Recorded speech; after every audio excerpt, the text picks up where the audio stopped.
I am totally verklempt. Thank you, Errol. It is particularly inspiring to receive this award for service to New York from you, Errol, because Errol models local journalism as public service. Just follow his work. Not only does he keep us informed on the issues of the day, he explains why they matter on Inside City Hall, in his columns in the Daily News, and CNN.com, and through his Newsmaker series at the J School. And somehow, and Juanita, maybe you can explain how this works, somehow, while doing all of that, he also makes time to prepare the next generation of Errol Lewises as a professor at the J School. So Errol, for the example you set every day, thank you so much.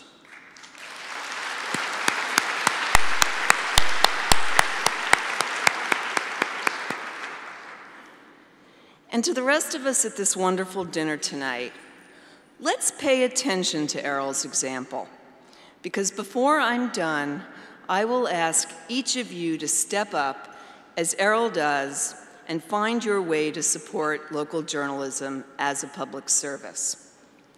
At the Revson Foundation, we've been focused on this for almost a decade now, supporting New York journalism and journalism education to the tune of almost $5 million so far. I am deeply grateful to the Revson trustees, many of whom are here this evening, for your enthusiastic support and encouragement of the Foundation's efforts to strengthen local public journalism. Thank you, thank you, thank you. And thanks also to my fantastic staff at Revson, who make my days a constant and fulfilling joy. And speaking of joy, hasn't this become one of the great New York evenings?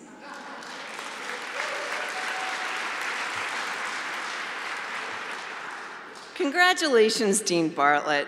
Sarah, stand up and take up a bow. Come on. Here she is.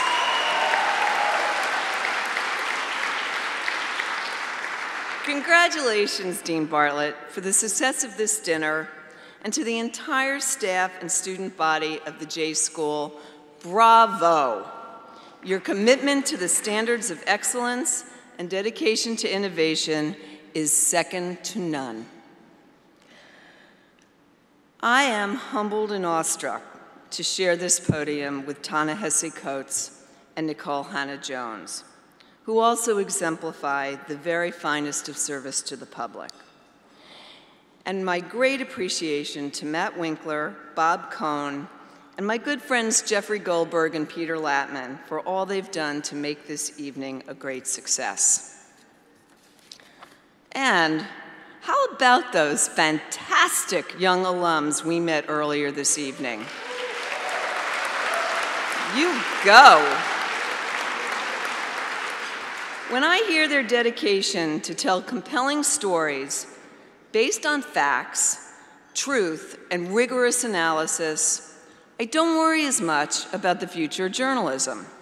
I know they've got it. But here's what I do worry about.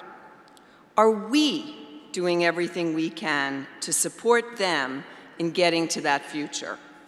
Will they, as individuals, have the financial wherewithal to stick with a profession which, like teaching or library science, is absolutely essential, yet pays a pittance compared to their value to society? Will we as a society be able to create models of news organizations that support them in the kind of local public service journalism that makes our democracy possible at every level? We must be able to say an emphatic yes to these questions. I use the phrase local public journalism very intentionally. I'm always so impressed and awed by the commitment of journalists like Errol, Ta-Nehisi, Nicole, and the young people we heard from tonight to this idea. It's no wonder that the very highest honor in journalism is the Pulitzer Gold Medal for Public Service, given last year to ProPublica and the Daily News for revealing abuse by police of eviction rules that rousted hundreds of people from their homes, most of them poor people of color. It's always striking to me how most of the time this prize goes to local journalism. And we need more journalism like that to hold our local institutions to account. Journalism has been aptly defined as society's conversation with itself. But we've learned something important in this first generation of the internet age. Not all conversations are constructive, to put it mildly. The techno-optimists who told us the internet would connect us directly and eliminate the need for journalists were just plain wrong.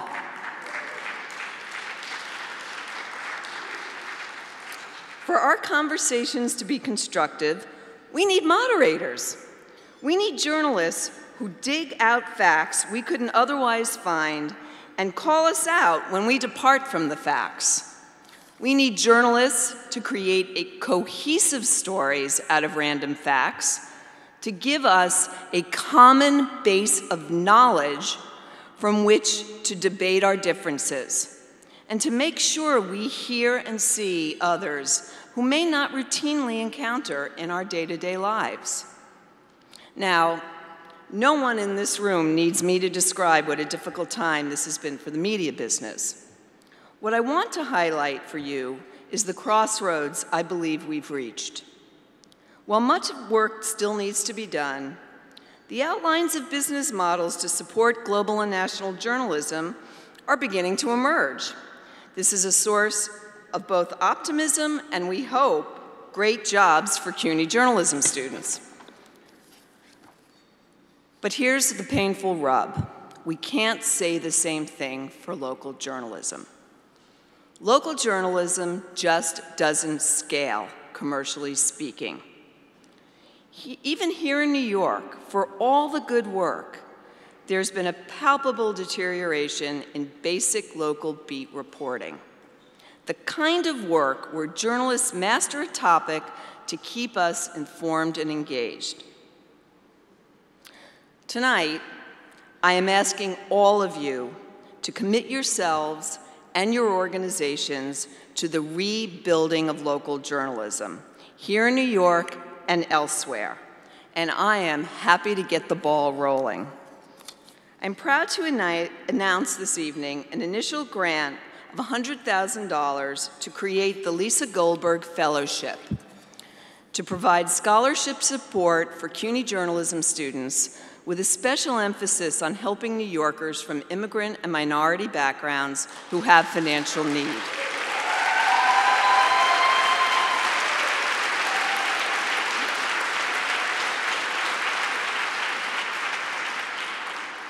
We need these young people to emerge from school with the enthusiasm and talent we heard earlier tonight and free of debt. So frankly, they can afford to take low starting salaries that are all too common in the news industry.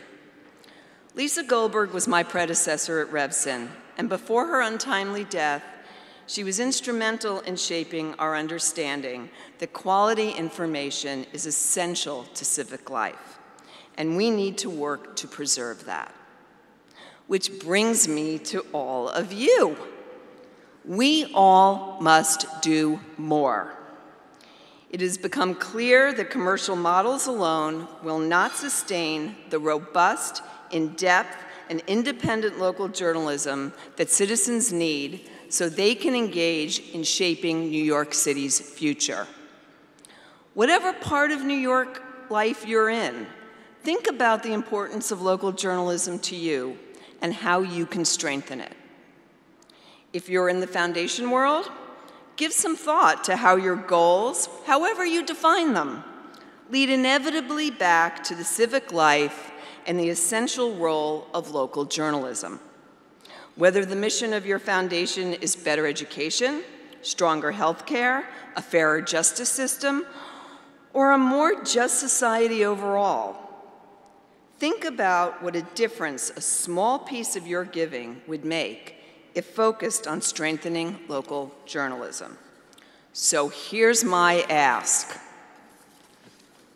Wouldn't it be awesome if all the foundations with roots here in New York commit just 2% of their New York-based grant-making to the support of local journalism and journalism education?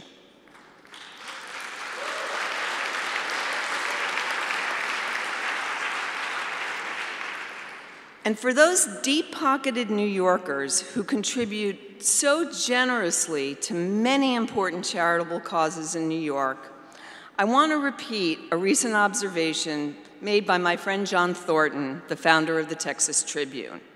He said, "Would the New York City Ballet be a world-class cultural institution if it relied solely on ticket sales? Would our biomedical research centers and hospitals be first-rate if they depended only on insurance reimbursements? New York's civic health is no less important and equally worthy of charitable support."